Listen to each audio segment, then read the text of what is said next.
नमस्ते दीदी, आप इस बार किस प्रकार की ऑनलाइन सेवा उपलब्ध करा रही हैं? नमस्ते रोहन। इस बार मैं आपको विभिन्न प्रकार की सिटीजन सेंट्रिक सर्विसेज जैसे बैंकिंग सुविधा, बीमा सुविधा, कास्ट सर्टिफिकेट जारी कराना, रेसिडेंट सर्टिफिकेट की जानकारी इत्यादि उनके ऑनलाइन पोर्टल के माध्यम से बताने जा रही हूँ। ये दिलचस्प लग रहा है। दीदी, कृपया मुझे बताइए कि मैं इन सुविधाओं को कैसे इस्तेमाल कर सकता हूँ। बिल्कुल रोहन, चलो विभिन्न प्रकार के ई डिस्ट्रिक्ट सेवाओं से शुरुआत करते हैं, जिसमें कास्ट सर्टिफिकेट, रेसिडेंट सर्टिफिकेट और इनकम सर्टिफिकेट का जारी होना शामिल है। नमस्ते गीता, मुझे मेरा कास्ट सर्टिफिकेट कैसे मिलेगा, इसके बारे में क्या आप मुझे विस्तार में बताएंगी? हाँ, बिल्कुल। कास्ट सर्टिफिकेट की सुविधा भारत सरकार भारतीय संविधान के अनुसार विशिष्ट जाति या उपजाति के भारतीय नागरिकों को विशेष योजनाएं और आरक्षण जैसे फायदों के लिए उपलब्ध कराती है। कास्ट सर्टिफिकेट पत्र के आवेदन के लिए आप इन चरणों का अनुसरण करें। पहले ई एप्लीकेशन फॉर्म को डाउनलोड करें। फिर बिना कोई गलती किए सारी जरूरी डिस्क्रिप्शन भरें। उसके बाद अपने किसी भी नजदीकी नोटरी के पास जाके इसे नोटराइज्ड करवाएं। अप्लाई करने से पहले एक बार फॉर्म को अच्छी तरह से पढ़ लें। क्या मुझे अप्लाई करने के साथ कोई डॉक्यूमेंट्स लगाने की जरूरत है? हाँ, आपको कास्ट सर्टिफिकेट फॉर्म के साथ ये डॉक्यूमेंट्स लगाने होंगे। कोई भी एक पहचान पत्र जैसे कि voter ID, passport, driver's licence, RSBY card, Aadhaar card, सरकार या अर्ध सरकारी संस्थानों द्वारा जारी कराया गया कोई पहचान पत्र, पैन कार्ड या मनरेगा जॉब कार्ड, कोई भी एक पता प्रमाण पत्र जैसे voter ID, passport, driving licence, Aadhaar card, बिजली का बिल, पानी का बिल, 7/12 और 8A की कॉपी या किराए की रसीद या टेलीफोन बिल, राशन कार्ड या प्रॉपर्टी कॉपी। कास्ट सर्टिफिकेट के लिए एक एफिडेविट, अपने किसी रिश्तेदार का कास्ट प्रूफ, आपके या फिर आपके पिताजी का प्राथमिक विद्यालय परित्याग प्रमाण पत्र की प्रति, आवेदक या उनके पिता या रिश्तेदारों में से किसी के जन्म प्रमाण पत्र की प्रति, गवर्नमेंट सर्विस रिकॉर्ड बुक जिसमें जाति, आवेदक के पिता या रिश्तेदारों की सामुदायिक श्रेणी की डिटेल हो, सोशल जस्टिस द्वारा जारी कराया गया एक जाति प्रमाण का दस्तावेज, जांच समिति द्वारा जारी किया गया पिता या रिश्तेदार का वैधता प्रमाण पत्र, राजस्व आलेख या ग्राम पंचायत के आलेख की प्रति, जाति की अधिसूचना के दिनांक से पहले का निवास प्रमाण पत्र। कास्ट सर्टिफिकेट के लिए क्या हमें कुछ एप्लीकेशन फीस भी जमा करानी होगी? नहीं, बिल्कुल नहीं। निवास प्रमाण पत्र के लिए एप्लीकेशन भरने का प्रोसीजर क्या है? निवास प्रमाण पत्र के एप्लीकेशन की विधि वैसी ही है जैसे कि कास्ट सर्टिफिकेट जारी कराने की है। इस मामले में किन डॉक्यूमेंट्स की जरूरत होती है?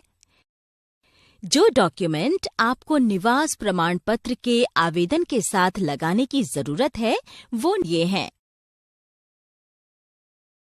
Voter ID card, PAN card, passport, driving licence और आधार कार्ड। इनमें से कोई भी एक पहचान पत्र। ध्यान दें कि एप्लीकेंट का नाम, एप्लीकेशन और आधार कार्ड दोनों में एक ही होना चाहिए। निर्धारित परफॉर्मा पर सेल्फ डिक्लेरेशन 18 वर्ष से कम उम्र के बच्चों के मामले में किसी वयस्क की सेल्फ डिक्लेरेशन की जरूरत पड़ती है। एप्लीकेशन जमा कराने या उसकी वेरिफिकेशन के वक्त एप्लीकेंट की तस्वीर वेब कैमरे से ली जाएगी। एप्लीकेंट की तस्वीर आधार कार्ड की तस्वीर से मिलनी चाहिए। आपका प्रेजेंट रेजिडेंशियल प्रूफ कोई भी एक, जैसा पहले बताया गया है। जन्म तिथि का प्रूफ जैसे कि बर्थ सर्टिफिकेट, स्कूल सर्टिफिकेट या पासपोर्ट। 3 साल से लगातार दिल्ली में रहने का प्रूफ जैसे कि एजुकेशन सर्टिफिकेट, बिजली का बिल, घर का टैक्स, पानी का बिल आदि। ध्यान दें, ये जान लेना जरूरी है कि सारे डॉक्यूमेंट्स गेजेटेड ऑफिसर द्वारा प्रमाणित हों। आपको उनके आई कार्ड की कॉपी और उनका फोन नंबर भी साथ लगाना चाहिए। क्या इस सर्टिफिकेट के लिए एप्लीकेशन फीस की जरूरत होगी? नहीं, ये सेवा बिल्कुल फ्री है। आखिरकार इस सर्टिफिकेट के इशू होने में कितना समय लगता है? ज्यादा नहीं, रेसिडेंट सर्टिफिकेट 14 दिनों के भीतर इशू हो जाता है। ओह, ये तो अच्छी बात है। इसके अलावा भी क्या कोई और इम्पोर्टेंट सर्टिफिकेट है जिसकी जानकारी हमें होनी चाहिए? हाँ, है ना। हमें इनकम सर्टिफिकेट के बारे में भी जागरूक होना चाहिए, जो कि सभी शर्तों से फैमिली इनकम पर आधारित होता है। इसकी एप्लीकेशन की प्रक्रिया कास्ट सर्टिफिकेट या रेसिडेंट सर्टिफिकेट जैसी ही है, जैसा कि हमने अभी चर्चा की थी। पर फर्क बस इतना है कि ये सेवा चार्जेबल है। इनकम सर्टिफिकेट की एप्लीकेशन की फीस कितनी है? केवल 30 रुपए। वाह, ये तो सस्ता है। और ये इनकम सर्टिफिकेट कितने दिनों में मिल जाता है? ज्यादा नहीं, दी गई एप्लीकेशन के वेरिफिकेशन के बाद आपका इनकम सर्टिफिकेट आपको 7 दिनों के भीतर मिल जाएगा। मैं वोटर आईडी के लिए किस प्रकार अप्लाई कर सकता हूँ? वोटर आईडी बनाने के लिए आपको एप्लीकेशन फॉर्म 6 भरने की जरूरत है। आवेदन के एक्सेप्ट होने के बाद आपका नाम वोटर लिस्ट में दर्ज हो जाएगा। क्या हम वोटर आईडी के लिए ऑनलाइन भी अप्लाई कर सकते हैं? हाँ, बिल्कुल। बस कुछ आसान से स्टेप्स को पूरा करना होगा।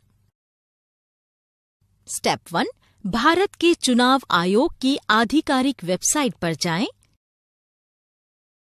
स्टेप 2, अब नेशनल वोटर्स सर्विसेज पोर्टल पर क्लिक करें।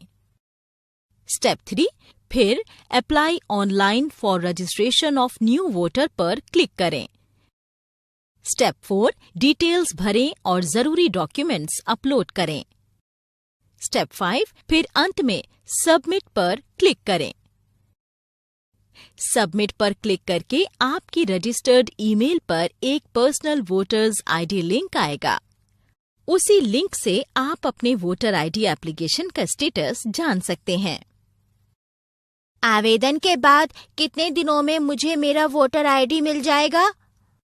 आपको अपने आवेदन की तिथि से 1 महीने में अपना वोटर आईडी प्राप्त हो जाएगा। वोटर आईडी के आवेदन के लिए हमें किन डॉक्यूमेंट्स की जरूरत होगी? इसके लिए आपको एक पासपोर्ट आकार का फोटो, एक आइडेंटिटी प्रूफ और एक एड्रेस प्रूफ की जरूरत होगी। मैंने डिजिटल लॉकर्स के बारे में भी सुना है। क्या आप हमें उसके लाभ के बारे में बता सकती हैं? हाँ, बिल्कुल। डिजिटल लॉकर सरकार द्वारा जारी डॉक्यूमेंट्स को एक्सेस करने के लिए एक सुरक्षित जरिया है। ये आधार द्वारा प्रदान की गई प्रामाणिकता सेवाओं का उपयोग करता है। ये भौतिक दस्तावेजों के उपयोग को समाप्त करता है और सरकारी संस्थानों में वेरीफाइड इलेक्ट्रॉनिक डॉक्यूमेंट्स को साझा करना सक्षम बनाता है। ये नागरिकों के लिए एक समर्पित व्यक्तिगत ई-स्टोरेज जगह प्रदान करता है, जो उनकी आधार संख्या से जुड़ा हुआ होता है। ये सरकारी विभागों और संस्थानों में कागजी कार्रवाई के कारण होने वाले एडमिनिस्ट्रेटिव खर्चों को कम करता है। ये समय और मेहनत की बचत करता है, क्योंकि इससे डॉक्यूमेंट्स कभी भी कहीं भी इलेक्ट्रॉनिक तरीके से इस्तेमाल किए जा सकते हैं। डिजिटल लॉकर में साइन अप करने के लिए किन चीजों की जरूरत है? आपको अपनी आधार संख्या और उससे जुड़ी हुई मोबाइल संख्या की जरूरत होगी। हम डिजिटल लॉकर कैसे बना सकते हैं? साइन अप के लिए डिजिटल लॉकर की ऑफिशियल वेबसाइट पर जाएं। साइन अप बटन पर क्लिक करें। उसके बाद अपना मोबाइल नंबर दर्ज करें और कंटिन्यू बटन को दबाएं। अपने मोबाइल पर प्राप्त किया गया ओटीपी दर्ज करें और वेरीफाई बटन दबाएं। उसके बाद अपना यूजर नेम और पासवर्ड दर्ज करें और साइन अप बटन को क्लिक करें। अपना आधार नंबर दर्ज करें और सबमिट बटन को दबाएं। ओटीपी दर्ज करें और वेरीफाई बटन को चुनें। उसके बाद अपने मौजूदा डॉक्यूमेंट्स को ऑनलाइन डालने के लिए डैशबोर्ड को देखें। आप किसी भी ईमेल आईडी पर अपना डॉक्यूमेंट शेयर कर सकते हैं। आप अपलोड किए गए डॉक्यूमेंट्स पर ई-साइन भी कर सकते हैं, जो कि डॉक्यूमेंट्स पर ऑफिशियल डिजिटल हस्ताक्षर के रूप में इस्तेमाल किया जा सकता है। बैंकिंग भी एक जरूरी सिटीजन सेंट्रिक सर्विस है। ये सर्विस कस्टमर को फाइनेंशियल सर्विस उपलब्ध कराती है, जिससे लोग अपनी जिंदगी बेहतर बना रहे हैं। आजकल बैंक की सर्विसेज एडवांस होती जा रही हैं, जो कि कस्टमर को अट्रैक्ट करती हैं और मदद भी करती हैं। आपको बस कुछ आसान स्टेप्स को फॉलो करना होगा। स्टेप 1, पहले आपको तय करना होगा कि आप किस प्रकार का बैंक अकाउंट खुलवाना चाहते हैं, जैसे सेविंग अकाउंट, करंट अकाउंट या रिकरिंग अकाउंट। स्टेप 2, फिर अपने पसंद की किसी भी बैंक में जाकर बैंक अधिकारी से मिलें। स्टेप 3, उसके बाद बैंक अकाउंट खुलवाने के लिए ओपनिंग फॉर्म भरें।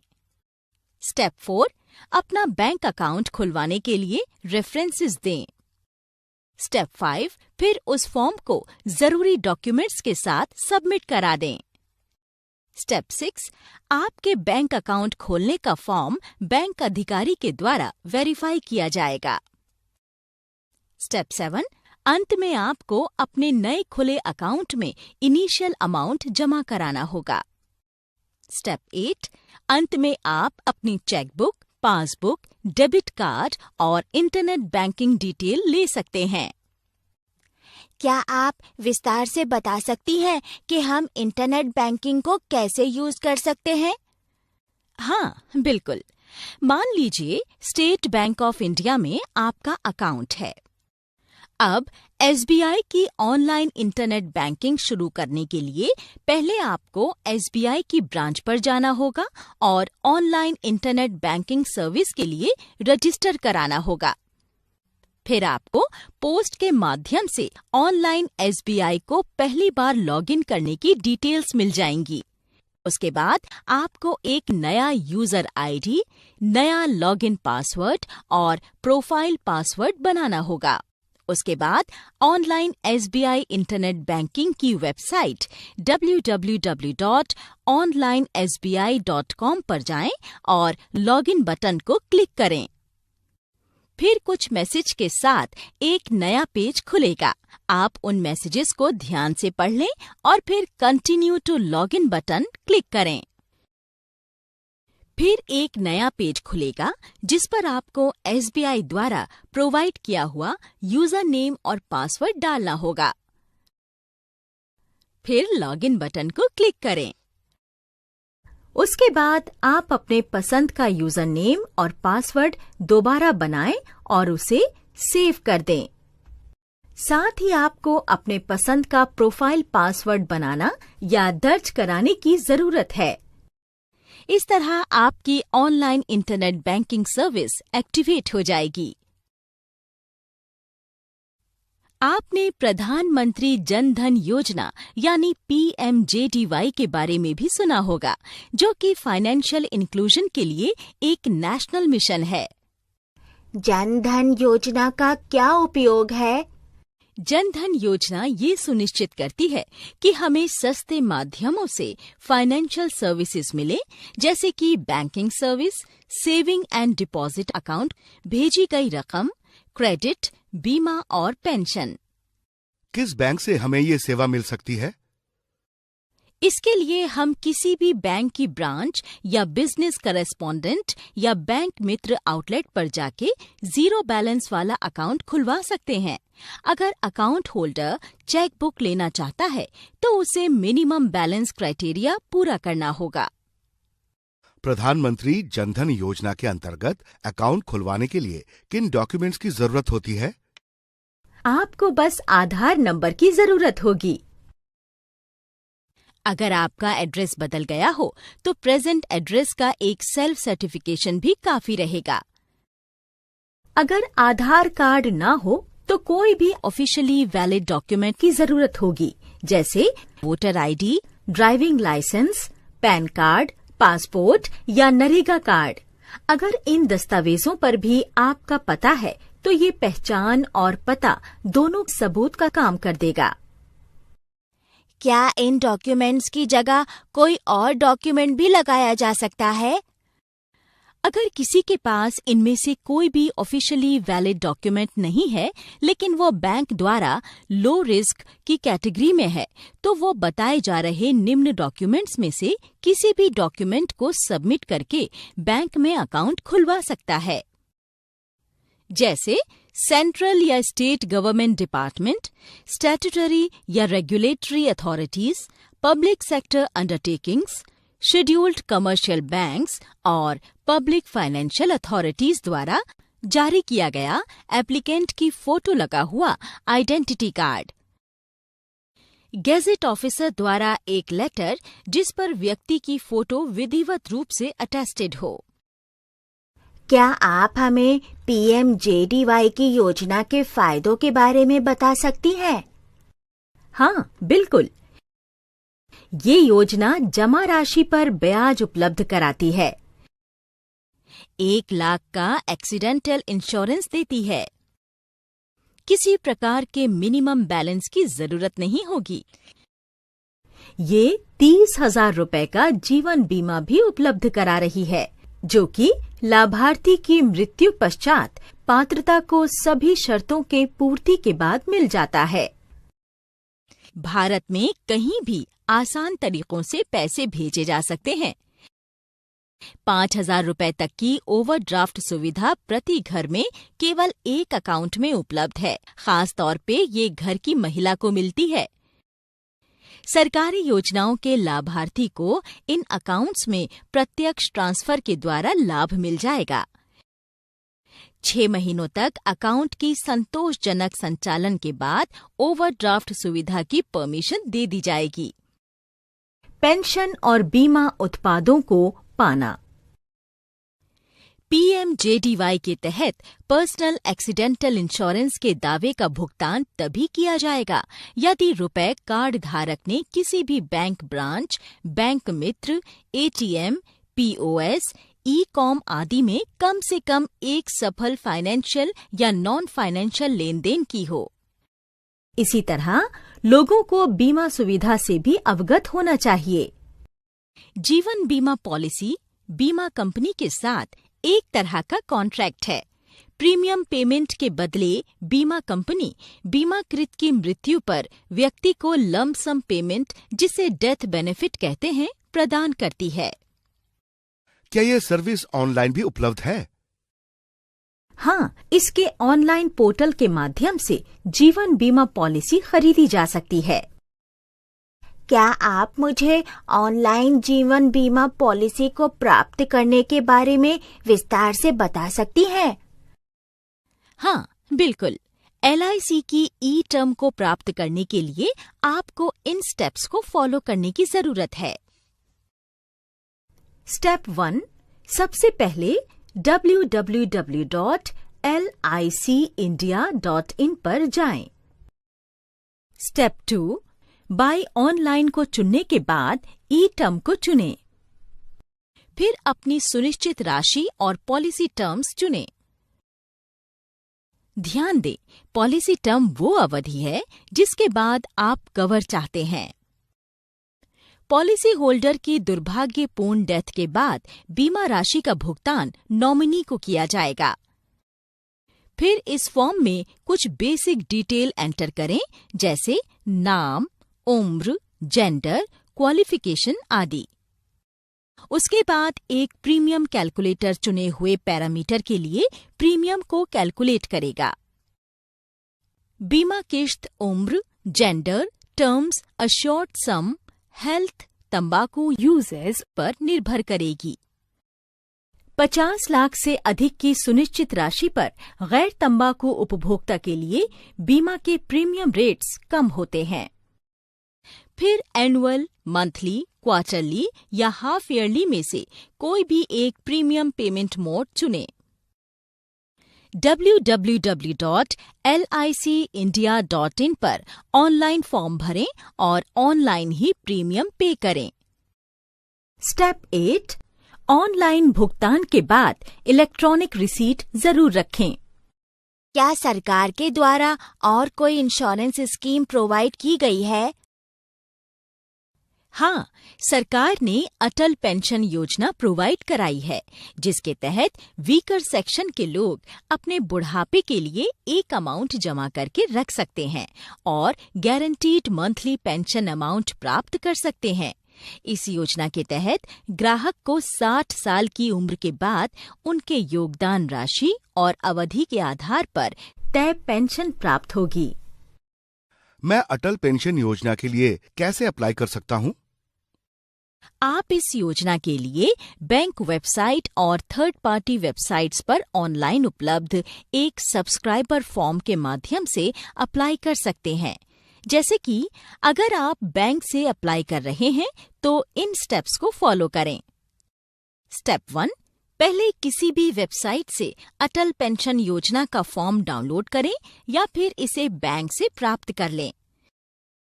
स्टेप 2, फॉर्म भरें और ये ध्यान रखें कि दी जा रही सारी इन्फॉर्मेशन सच और सही है। स्टेप 3, फॉर्म के साथ आधार कार्ड की फोटोकॉपी जरूर लगाएं। स्टेप 4, फिर जो पेंशन आपको 60 वर्ष की उम्र के बाद चाहिए उसका चयन करें। उसके बाद आपको पता चल जाएगा कि आपको हर साल कितनी प्रीमियम देनी होगी। स्टेप 5, फिर अपना सेविंग अकाउंट नंबर एंटर करें। यदि आपके पास सेविंग अकाउंट नंबर नहीं है तो आप इसे सेम ब्रांच में नॉर्मल कंडीशन के साथ या जन धन योजना के तहत खोल सकते हैं। स्टेप 6, चुनी हुई पेंशन राशि के तहत हर महीने आपके जमा खाते से खुद ब खुद प्रीमियम काट लिया जाएगा। इसकी सहमति आपको योजना के लिए भरे गए फॉर्म में देनी होगी। स्टेप 7, ये सब भर लेने के बाद आप एक बार अपने बैंक अधिकारी से पूछ सकते हैं कि क्या उन्हें फॉर्म के साथ कोई और डॉक्यूमेंट की जरूरत है और वो आपको सभी फॉर्मेलिटीज को पूरा करने में मदद करेंगे। इस योजना के लिए अप्लाई करने वाले व्यक्ति की एज लिमिट क्या है? 18 से 60 साल। सरकार हाई रिस्क कैटेगरी जैसे मैकेनिक, मजदूर, बहुत सी यात्राएं करने वाले ट्रक ड्राइवर्स को प्रधानमंत्री जीवन ज्योति बीमा योजना यानी PMJJY के तहत एक्सीडेंट इंश्योरेंस मुहैया कराती है। मैं इस योजना में एनरोल कैसे हो सकता हूँ? आप प्रधानमंत्री सुरक्षा बीमा योजना के लिए कुछ सरल स्टेप्स को फॉलो करके ऑनलाइन एनरोल कर सकते हैं। पहले अपने SBI इंटरनेट बैंकिंग अकाउंट में लॉगिन करें। सफलतापूर्वक लॉगिन करने के बाद सोशल सिक्योरिटी स्कीम्स लिंक पर क्लिक करें। फिर एक नया पेज खुल जाएगा जहां आपको योजना और अपना अकाउंट नंबर चुनना होगा। इसके बाद सबमिट बटन पर क्लिक करें। उसके बाद CIF नंबर चुनें और सबमिट को क्लिक करें। इसके बाद एक ऑनलाइन एप्लीकेशन फॉर्म खुल जाएगा जहां आपको कुछ बेसिक और नॉमिनी की डिटेल भरनी होंगी। कुछ डिटेल जैसे कि नाम, पता आदि पहले से दर्ज किए होंगे। सभी डिटेल्स एंटर करने के बाद एंटर बटन दबाएं। इसके बाद आप सफल रजिस्ट्रेशन का एक मैसेज देखेंगे और एक रेफरेंस नंबर भी आपको प्रदान किया जाएगा। आप स्टेटस टैब का उपयोग कर अपने ऑनलाइन एप्लीकेशन के स्टेटस को भी देख सकते हैं। क्या आप कृपया हमें इस योजना के लाभ उठाने के लिए एज लिमिट के बारे में बता सकती हैं? हाँ, बिल्कुल। इस योजना की एज लिमिट 18 से 70 वर्ष है। क्या सरकार सीनियर सिटीजन्स के लिए भी ऐसी कोई बीमा योजना प्रदान कराती है? हाँ, बिल्कुल। यूनियन कैबिनेट ने सीनियर सिटीजन्स के लिए वरिष्ठ पेंशन बीमा योजना 2017 VPBY को मंजूरी दे दी है। 8% प्रतिवर्ष के रिटर्न की गारंटी दर पर ये योजना 10 वर्षों के लिए पेंशन प्रदान करेगी। कृपया हमें इस योजना के बारे में कुछ और बताएं। ये योजना 10 साल तक पक्के तौर पर पेंशन की एश्योरिटी देती है। योजना का एम 60 वर्ष की आयु के लोगों को फाइनेंशियल सिक्योरिटी प्रदान कराना है। वरिष्ठ पेंशन बीमा योजना के तहत मिनिमम पेंशन 500 रुपए और मैक्सिमम 5,000 रुपए प्रति माह दी जाएगी। LIC वरिष्ठ पेंशन बीमा योजना में लॉक इन पीरियड 15 साल है। ग्राहक के पास मंथली, क्वार्टरली, अर्धवार्षिक और वार्षिक आधार पर पेंशन चुनने का विकल्प होगा। पेंशन सीधे ECS या NEFT के माध्यम से पेंशन भोगी के बैंक अकाउंट में जमा हो जाएगी। चेक या डिमांड ड्राफ्ट जारी नहीं किया जाएगा। LIC से प्राप्त नॉर्मल पेंशन पर कर लागू है, लेकिन वरिष्ठ पेंशन बीमा योजना के तहत भुगतान की गई प्रीमियम को धारा 80C के तहत टैक्स से छूट दी गई है। पॉलिसी धारक 3 वर्षों के पूरे होने के बाद लोन का लाभ उठा सकते हैं। खरीद मूल्य की 75% राशि उच्चतम संभावित लोन की राशि होगी। पेंशन भोगी की मृत्यु पर नॉमिनी को इन्वेस्टेड अमाउंट वापस मिलता है। क्या ऐसी कोई सेवा सरकार द्वारा उपलब्ध कराई गई है जो मुझे अपने लैंड डिटेल्स को एक्सेस करने की अनुमति देती है? हाँ, सेंट्रल और स्टेट गवर्नमेंट लैंड रिकॉर्ड को ऑनलाइन लाने की कोशिश में जुटे हैं। भारत के रियल एस्टेट सेक्टर में अधिक पारदर्शिता लाने के लिए कई राज्यों ने पहले से ही अपने लैंड रिकॉर्ड को कंप्यूटराइज्ड किया है। ये तो बहुत ही अच्छी बात है। इस सर्विस को मैं कैसे प्राप्त कर सकता हूँ? बस आपको कुछ आसान स्टेप्स को फॉलो करने की आवश्यकता है। सबसे पहले अपने स्टेट के आधार पर वेबसाइट पर जाएं। उदाहरण के लिए, यदि आपकी लैंड उत्तर प्रदेश में है तो आपको www.bhulekh.up.nic.in लिंक पर जाना होगा। स्टेप 2, फिर आप वो डिस्ट्रिक्ट चुनें जिसमें आपकी जमीन मौजूद है। मान लीजिए आपने सूची में से गौतम बुद्ध नगर को चुना है। स्टेप 3, इसके बाद तहसील या राजस्व मंडल को चुनें जिसके अधिकार क्षेत्र में वो भूमि आती है। तहसील की तालिका में गौतम बुद्ध नगर का चयन करें और उसके बाद अपना गांव या इलाका चुनें। मान लीजिए आपकी जमीन अट्टा गुजरा में है। रेवेन्यू रिकॉर्ड में मेंशन जमीन नंबर प्रदान करके लैंड डिटेल अब प्राप्त की जा सकती है, जो आसानी से ऑनलाइन पाई जा सकती है। उदाहरण के लिए मान लें हमारे केस में 67 है। फिर 67 दर्ज करें और सर्च का बटन दबाएं। आपको अधिक डिटेल जैसे खसरा और खाता भी भरना पड़ सकता है। यदि आपके लैंड नंबर में अधिक अलॉटीज हैं तो साइट आपकी डिटेल को सर्च करेगी।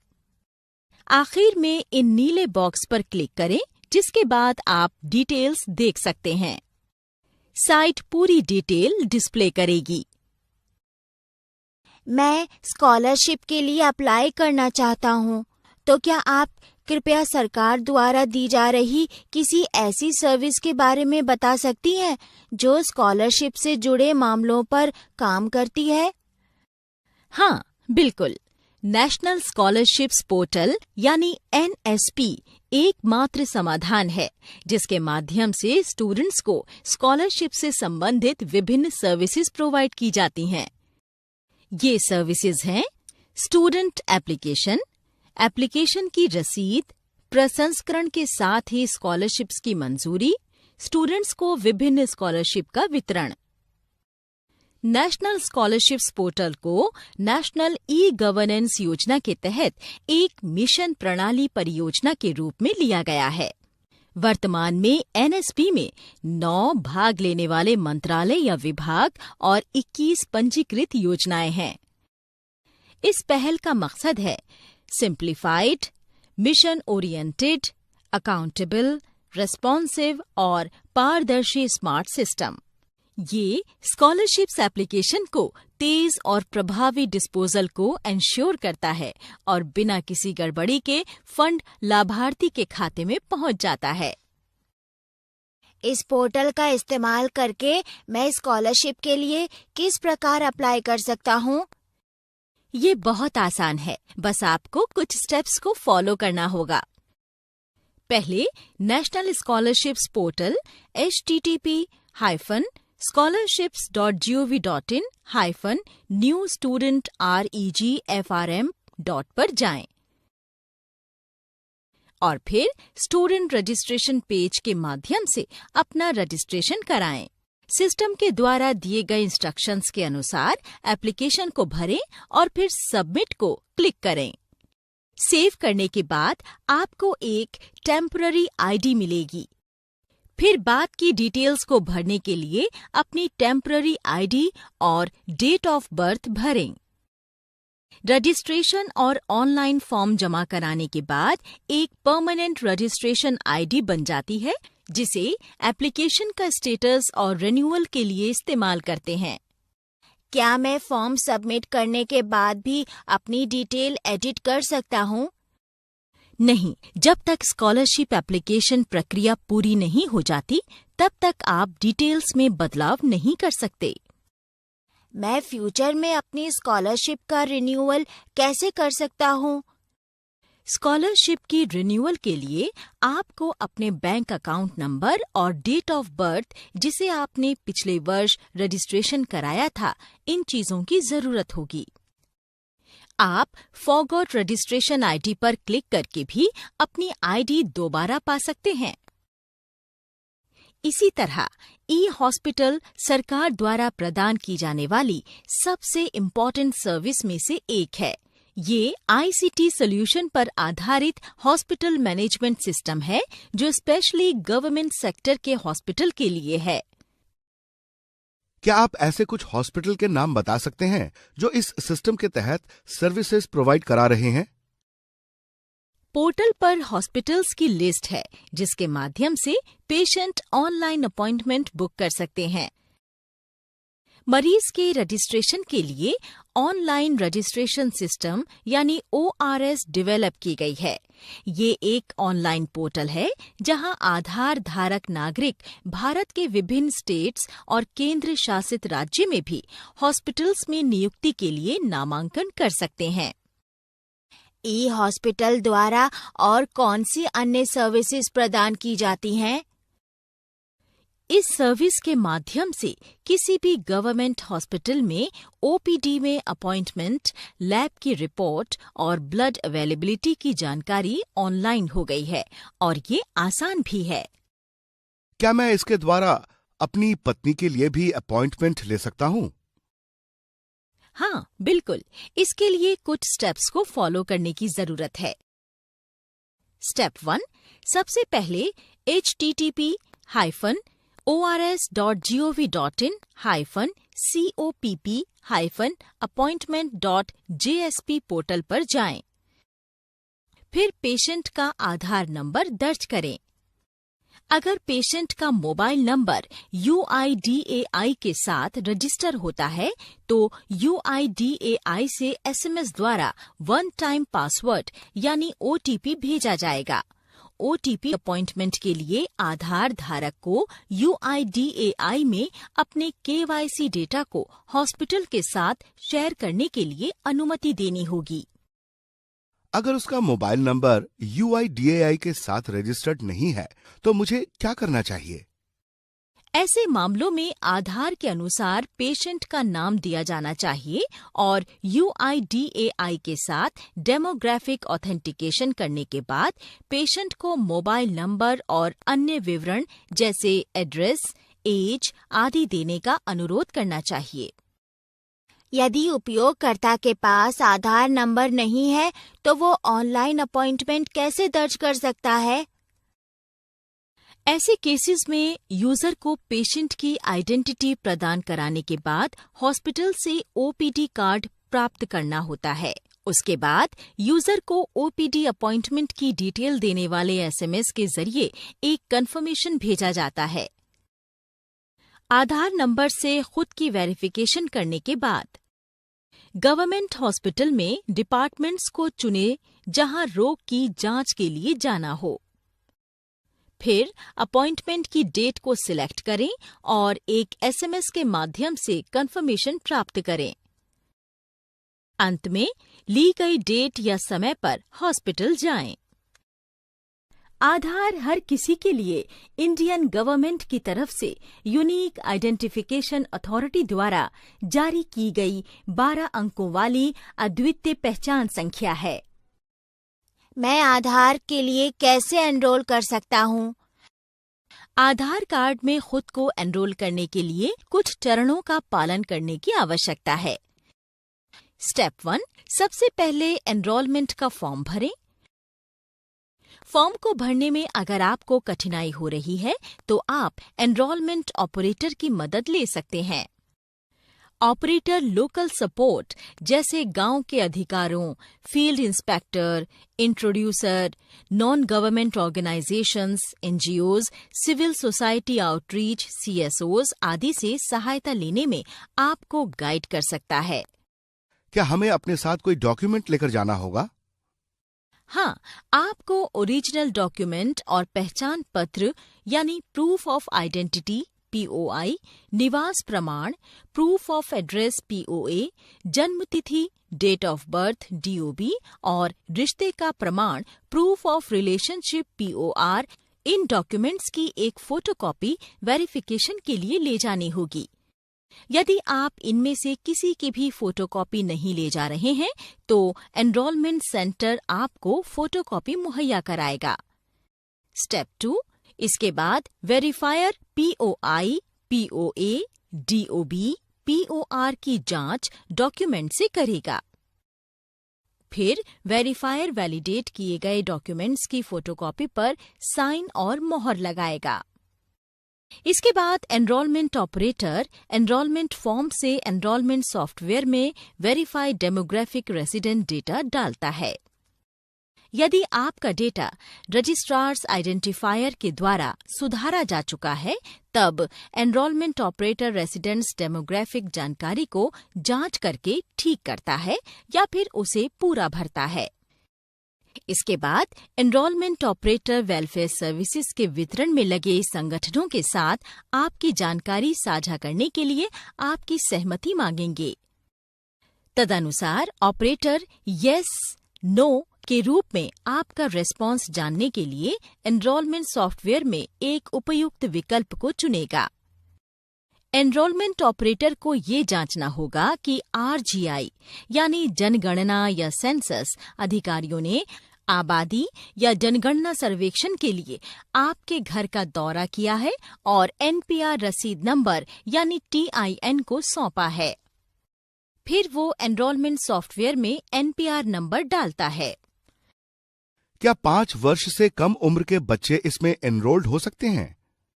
हाँ, बिल्कुल। 5 वर्ष से कम उम्र के बच्चों के केसेस में माता पिता या अभिभावक के नाम और आधार या एनरोलमेंट नंबर में से एक दर्ज किया जाएगा। NPR नंबर दर्ज करने के बाद एनरोलमेंट ऑपरेटर ये देखने के लिए जांचता है कि आपकी आंखें और उंगलियां गायब या अंग विच्छेद हैं या नहीं और एनरोलमेंट सेंटर सुपरवाइजर इसकी पुष्टि करते हैं। यदि आपके पास कोई बायोमेट्रिक एक्सेप्शन है, इन्हें बायोमेट्रिक एक्सेप्शंस के रूप में डेमोग्राफिक स्क्रीन पर भी दर्ज कर लिया जाएगा। ऑपरेटर मिसिंग आई इंडिकेशन या मिसिंग फिंगर इंडिकेशन के विवरण में भी सही जानकारी दर्ज करता है। इसके बाद ऑपरेटर आपसे पूछेगा कि क्या आप अपने प्रेजेंट बैंक अकाउंट को अपने आधार से जोड़ना चाहते हैं या आपके आधार के आधार पर एक नया बैंक अकाउंट खोलना चाहते हैं। यदि आप फाइनेंशियल इंक्लूजन की योजना का हिस्सा बनने के लिए सहमत हैं, तो ऑपरेटर ये जांच करेगा कि आपके पास किसी भी बैंक में से एक में प्रेजेंट बैंक अकाउंट है या नहीं। यदि सूचित कमर्शियल बैंकों में से किसी एक में भी आपका अकाउंट है, तो ऑपरेटर को बैंक का नाम, IFSC कोड और अकाउंट नंबर जैसी अकाउंट डिटेल्स प्राप्त कराना चाहिए। यदि आप एक नया अकाउंट खोलना चाहते हैं, तो ऑपरेटर एनरोलमेंट सॉफ्टवेयर में इसको मेंशन करेगा। फ्यूचर में आपके लिए एक खाता खोला जाएगा। फिर एनरोलमेंट ऑपरेटर वेब कैमरे के द्वारा आपके चेहरे की तस्वीर लेगा। यदि आपके पास मिसिंग आई इंडिकेशन या मिसिंग फिंगर इंडिकेशन है, तो इनकी कैमरे से फोटो ली जाएगी। इस प्रकार एनरोलमेंट ऑपरेटर बायोमेट्रिक्स IRIS की जानकारी लिखेगा और एनरोलमेंट ऑपरेटर बायोमेट्रिक्स फिंगरप्रिंट की जानकारी भी लिखेगा। इसके बाद ऑपरेटर आपके सामने रखे एक मॉनिटर पर दर्ज हुआ डेटा दिखाएगा और यदि आवश्यक हुआ तो ऑपरेटर आपको सभी डिटेल पढ़कर सुनाएगा ताकि ये एंश्योर किया जा सके कि सभी डिटेल्स सही हैं। यदि आप डेटा में किसी भी तरह के सुधार की मांग करेंगे तो एनरोलमेंट ऑपरेटर को एनरोलमेंट क्लाइंट सॉफ्टवेयर में सुधार करना होगा। क्या इस तरह के बदलावों के लिए कोई डॉक्यूमेंट्री एविडेंस की जरूरत है? हाँ, उपनाम बदलने जैसे बड़े बदलावों के कार्यों में एनरोलमेंट ऑपरेटर डॉक्यूमेंट्री एविडेंस मांगेंगे। एनरोलमेंट ऑपरेटर उस आधार के लिए कंफर्मेशन और साइन ऑफ के लिए अपने फिंगरप्रिंट प्रदान करता है जो आधार एनरोलमेंट क्लाइंट में दर्ज कर लिया जाता है। एनरोलमेंट एजेंसी सुपरवाइजर के फिंगरप्रिंट की आवश्यकता हो सकती है। अगर कोई अपवाद जैसे कि उंगली या आंख की कमी और अगर बायोमेट्रिक की क्वालिटी अच्छी नहीं है, तब फोर्स कैप्चर ऑप्शन का उपयोग किया जाता है। परिचयकर्ता के आधार पर एनरोलमेंट के केस में परिचयकर्ता को अपने फिंगरप्रिंट से साइन ऑफ करके ये पुष्टि करनी होती है कि दर्ज की गई सभी जानकारी सही है। अगर परिचयकर्ता एनरोलमेंट के दौरान खुद मौजूद नहीं है, तो एनरोलमेंट वाले दिन के अंत तक परिचयकर्ता के द्वारा वेरीफाई किया जा सकता है। इसी तरह परिवार के प्रमुख HOF बेस्ड एनरोलमेंट के केस में परिवार के हेड को उनके फिंगरप्रिंट से साइन ऑफ करना होगा, ये सुनिश्चित करने के लिए कि दर्ज की गई जानकारी सही है। अंत में ऑपरेटर को आपके द्वारा सिलेक्टेड लैंग्वेज को चुनना होगा जिसमें प्रिंट रिसीट पर लीगल डिक्लेरेशन टेक्स्ट प्रिंटेड होगा। उसके बाद ऑपरेटर एक्नॉलेजमेंट स्लिप और एक A4 आकार की शीट में सहमति फॉर्म प्रिंट करेगा। ऑपरेटर को केंद्र से प्राप्त शीट को फाड़ना होगा। ऑपरेटर स्लिप पर साइन करेगा और आपको देगा।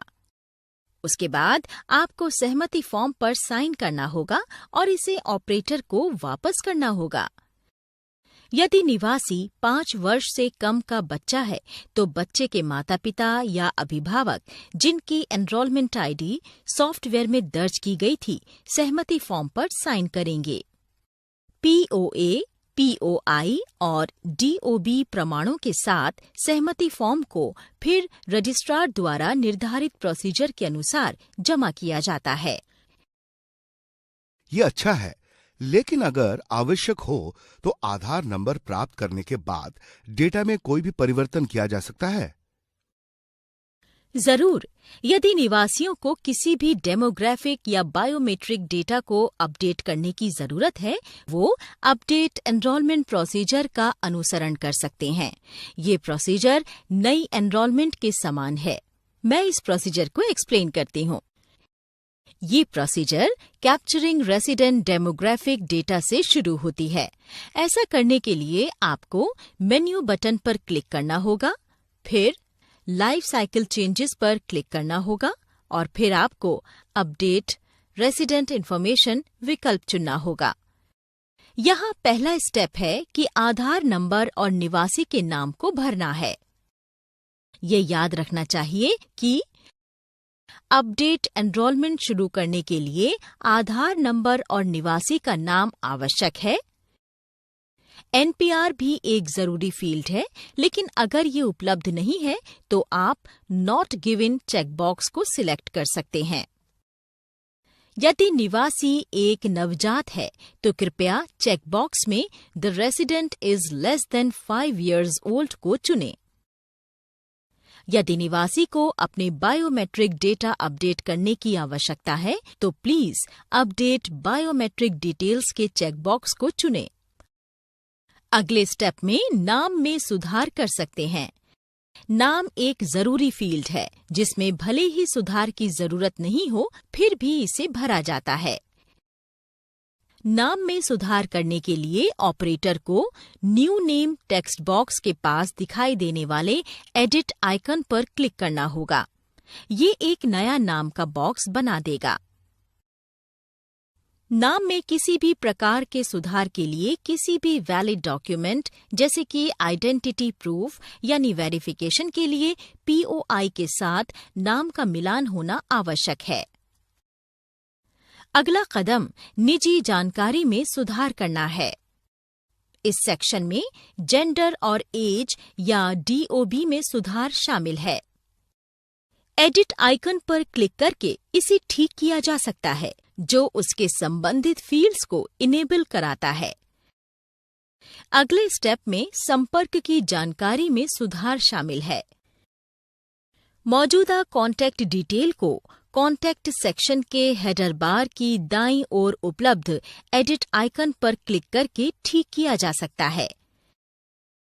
ऑपरेटर द्वारा मोबाइल और ईमेल फील्ड्स को छोड़कर एडिट पर क्लिक करने के बाद कॉन्टैक्ट सेक्शन के अंतर्गत सभी फील्ड इनेबल हो जाएंगी। ये ऑपरेटर द्वारा ध्यान रखा जाना चाहिए कि ये सभी फील्ड्स ठीक से भरी हुई हों। एड्रेस फील्ड में कोई भी चेंज वेरिफिकेशन के लिए एड्रेस के 5 प्रूफ जैसे एक वैलिड डॉक्यूमेंट के साथ समर्थित होना चाहिए, अर्थात वेरिफिकेशन के लिए पीओए। निवासी के मोबाइल नंबर या ईमेल आईडी को सही करने के लिए ऑपरेटर को दिए गए फील्ड के लिए संबंधित एडिट आइकन पर क्लिक करना होगा। इस पेज की अंतिम फील्ड अर्थात इंफॉर्मेशन शेयरिंग सहमति को निवासी के अनुरोध के अनुसार साझा किया जा सकता है। एनरोलमेंट डेटा की अपडेशन में अगला स्टेप है रेफरेंस देना। रेफरेंस बटन पर क्लिक करने के पश्चात संबंधित पेज खुलेगा। इस स्टेप में वेरिफिकेशन के लिए सही किए गए डिटेल्स को वैलिड डॉक्यूमेंट्स का प्रावधान शामिल है। डेमोग्राफिक डिटेल्स में बदलाव के लिए आपको मान्य दस्तावेज, पहचान पत्र, पीओआई के रूप में और निवास प्रमाण जमा कराना होगा। आइडेंटिटी प्रूफ और एड्रेस प्रूफ के मुताबिक ड्रॉप डाउन बटन इन प्रत्येक सेक्शन में किए गए सुधारों के आधार पर इनेबल होंगे। ऑपरेटर को दिए गए ड्रॉप डाउन मेन्यू से उसी डॉक्यूमेंट नाम का चयन करना होगा जैसा कि वेरिफिकेशन के पर्पस के लिए निवासी द्वारा जमा किया गया है। अगले पेज पर संबंधित डिटेल फील्ड को भरें। ये डिटेल्स जरूरी हैं। यदि एनरोल्ड निवासी एक नवजात अर्थात 5 साल से कम उम्र का है और अन्य निवासियों के लिए वैकल्पिक है। एक नवजात निवासी के लिए ऑपरेटर को ड्रॉप डाउन मेन्यू बटन से संबंध चुनना होगा और उसे नाम और एनरोलमेंट आईडी या आधार नंबर दर्ज करने की आवश्यकता होगी। 5 वर्ष और उससे अधिक उम्र के निवासी के लिए यदि विकल्प वेरीफाइंग यूजिंग सपोर्टिंग डॉक्यूमेंट्स चुना गया है तो रिलेटिव डिटेल्स फील्ड को गैर अनिवार्य या वैकल्पिक माना जाता है। 5 वर्ष और उससे अधिक उम्र के निवासी के लिए यदि विकल्प introducer shall verify the residence identity address चुना गया है तो रिलेटिव डिटेल्स का सत्र गैर अनिवार्य या वैकल्पिक हो जाता है।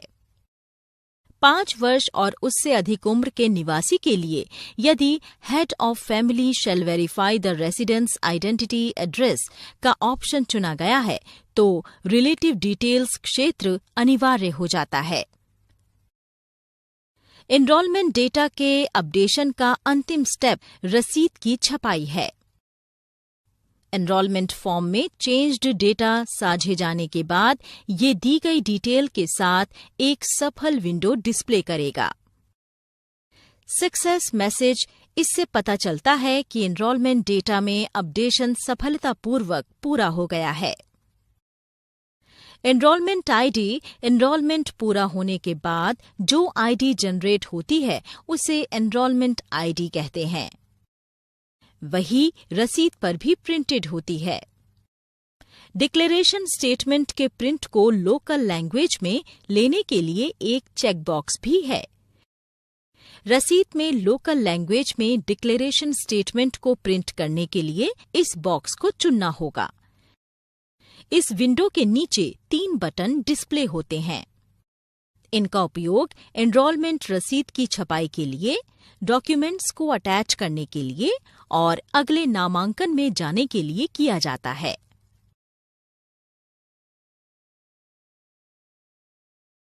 सर्विस डिलीवरी के दौरान आधार किस तरह इस्तेमाल किया जा सकता है?